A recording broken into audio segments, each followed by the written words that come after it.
Bună dimineața, oameni buni, și bine v-am regăsit din Dăstărel. Mergem să îl spălăm pentru că uitați ce mi-au făcut păsările, e plin. Parbrizul și plafonul și tot e plin de găinați de pasăre. Așa că mă duc la o spălătorie să o spăl rapid și după aia mergem, cred că la zoo, să vedem ce animăluți au ăștia pe aici. Hai să revenim de la spălătorie. Da, am renunțat la zoo, foarte plin, niciun loc de parcare. Am găsit o parcare la marginea satului ăsta, dar e plină și aia, foarte scumpă. Da, nu s-a meritat, așa că mergem mai departe, mergem să mâncăm ceva și după aia pornim, cred că spre Wroclaw. Cred că grădina zoologică din Wroclaw e mult mai faină decât asta de aici, deci putem merge mai bine la grădina din Wroclaw dacă e. Dar nicio șansă n-aveai la grădina asta, foarte plină parcarea. Bine, e și foarte în exteriorul orașului, de-aia cred că aici e un sat de pe lângă Praga. Dar na, am încercat, nu s-a putut. Mergem mai departe, mergem să mâncăm ceva și pornim spre Wroclaw, că avem ceva drum de făcut. Da, se pare că n-a scăpat nici de amendă în Praga până la urmă. Se pare că am intrat pe interzis. Era acolo, am vrut să mergem la un Mac să mâncăm ceva rapid și Maps-ul m-a băgat pe o străduță. Eu n-am vrut să intru în dreapta unde m-a băgat Maps-ul pentru că era parcare cuplată, era undeva la tot la fel 30 de lei o ora. Și am zis că mergem mai încolo și să vedem lângă Mac dacă găsim o parcare. Dar se pare că era un indicator acolo cu interzis vehiculelor în afară de autobuze. Chiar n-am văzut indicatorul ăla și ghiși ce era în spatele meu, fix poliția. Am văzut că au pornit girofarele, am zis, bă, poate nu-i pentru mine. Păi mă uit în spate la ei și îmi fac semn cu mâna să trag pe stânga, m-o tras, nu m-o tras pe dreapta, ciudat asta. Și doamna polițistă, nu știu ce, mi-a explicat acolo în ceh, engleza ei, și mi-a spus direct 300 de coroane. Ce să mai zic? Mi-a dat amenda 300 de coroane. Da.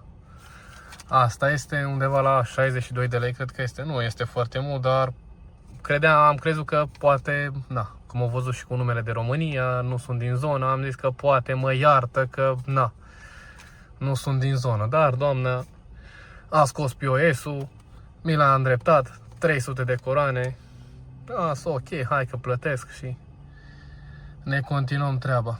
Asta este, deci tot n-am scăpat de amendă. Dar e bine măcar că e doar 62 de lei. Acum am găsit aici o parcare, un Lidl, mergem să luăm câte ceva pentru drum și după aia ne îndreptăm spre Polonia. Maps-ul mi-a arată undeva la 4 ore 6 minute. E decent față de prima zi. Cam atâta. Pe aici mergem și noi să facem niște cumpărături, să mâncăm ceva și continuăm drumul spre Wroclaw. Sper că acolo să nu mai primesc nicio amendă. Dar da, Praga nu este prea prietenoasă pentru mașini. Hai, ne vedem mai târziu. Gata, am ajuns și pe autostradă. Am zis să testăm și navigația asta de la Duster, dacă tot este inclusă, GPS-ul. Văd că spune că mai avem undeva la 3 ore 31. Să vedem dacă dă ceva rateuri. Momentan merge bine, un pic cam cu lag, dar e ok, e decentă. Mergem pe autostradă frumos și să ajungem cu mine în Wroclaw. Suntem pe autostradă în Polonia, am trecut granița. Mai avem undeva la o oră și 40 de minute și ajungem la cazare. 83 de kilometri, dar imediat facem oficial 60.000 de kilometri și avem 1204 km de când am plecat de la Deva. 59.000. Imediat facem 60.000 de kilometri cu acest Dăstărel. 12 luni. Că el o să facă 2 ani în 18 septembrie, deci mai are aproximativ o lună până face fix 2 ani de când l-am luat din reprezentanță. Numai că l-am cam plimbat. V-am zis că am fost și în turul Balcanilor anul trecut, prin toate capitalele Balcanilor. La fel, oficial 60.000 de kilometri cu Dusterul hibrid 1.6 din 2024. Mai avem un pic și ajungem la cazare. Cred că o să ajungem, ne așezăm bagajele, ne instalăm și cred că mai pe seară ieșim în oraș la o plimbare, să mâncăm și ceva.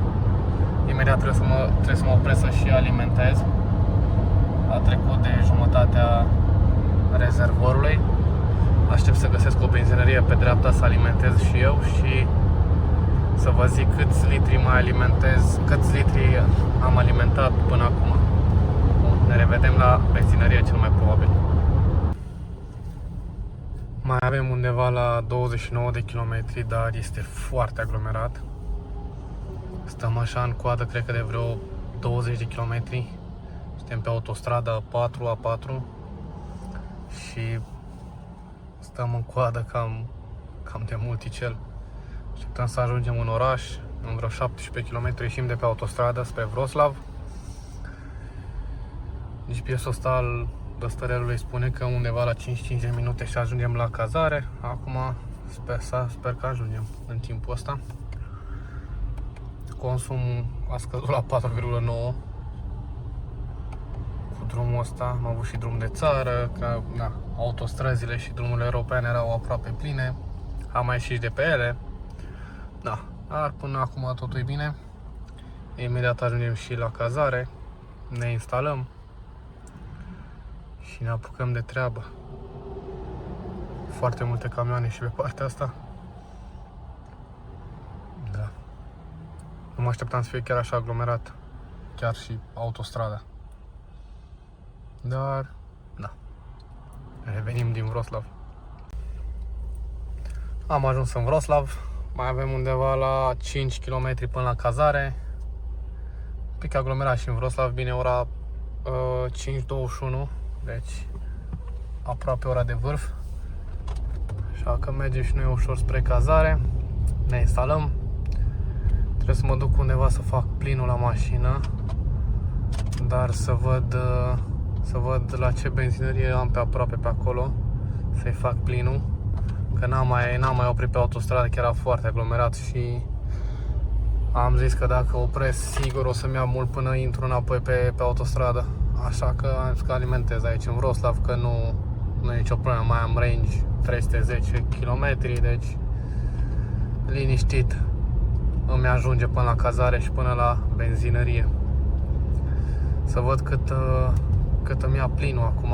Am văzut că undeva la 6,3 zloți benzina aici. Nu știu cât vine exact în lei, dar cred că e mai ieftină decât în România.